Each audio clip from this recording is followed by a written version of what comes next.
Hello everyone, welcome to today's lecture on calculus. If y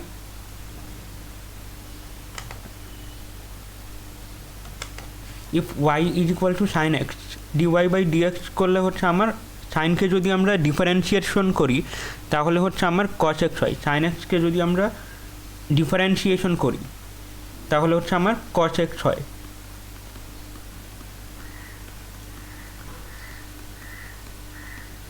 আর যদি আমরা cos x কে integrate করি তাহলে হচ্ছে আমরা sin x পাই।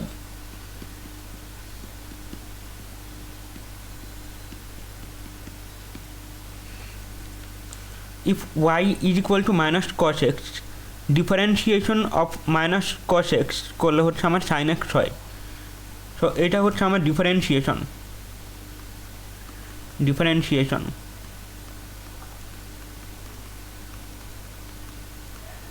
আর sin x কে যদি আমরা ইন্টিগ্রেট করি তাহলে হচ্ছে minus cos x pi.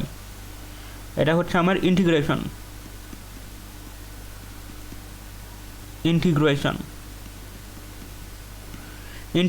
of sin x is minus cos x, differentiation of minus cos x হচ্ছে আমার sin x। আর y যদি আমার tan x হয় তাহলে differentiation of tan x করলে হচ্ছে আমার sec square x হয়। এটা হচ্ছে আমার ডিফারেন্সিয়েশন।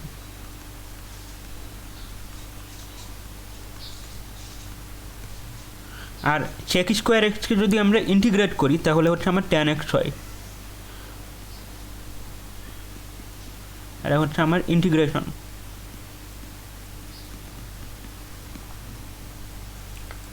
ওকে, এখন আমরা একটা কোয়েশ্চেন সলভ করি। কোয়েশ্চেন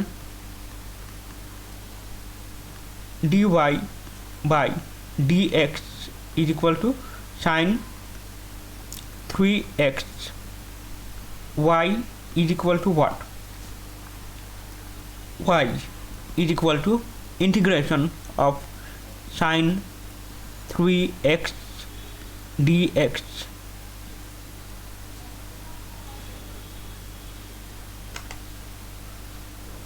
তাহলে সাইনকে যদি sin 3x কে যদি আমরা ইন্টিগ্রেশন করি তাহলে কি পাবো? সাইনকে যদি আমরা ইন্টিগ্রেট করি তাহলে পাবো হচ্ছে মাইনাস cos x। তাহলে এটা কি হবে? Minus cos 3x divided by x এর যেই কোএফিসিয়েন্ট অফ x হচ্ছে আমার 3 প্লাস c। আরেকটা কোয়েশ্চেন সলভ করি।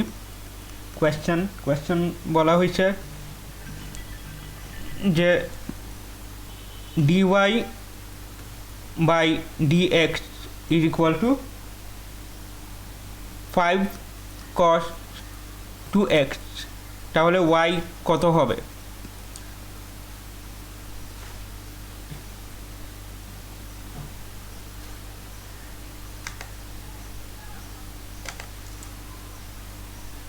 y is equal to integration of 5 cos 2x dx। তাহলে ইন্টিগ্রেশন অফ 5 cos 2x করলে কি হবে? 5 cosকে যদি ইন্টিগ্রেট করি তাহলে হচ্ছে আমরা sin x পাবো। তাহলে এটা কি হবে?